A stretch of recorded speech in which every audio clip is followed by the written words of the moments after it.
ఎదర నువ్వల్లితే నన్ను ఎగసే కిరటాన్నవుతాను.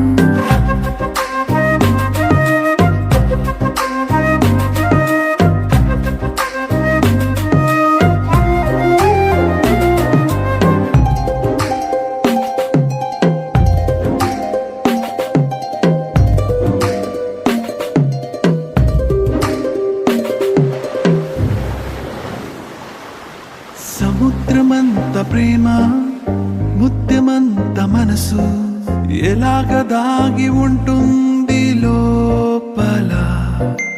ఆకాశమంత ప్రణయం చుక్కలాంటి హృదయం ఇలాగ బయట పడుతోంది.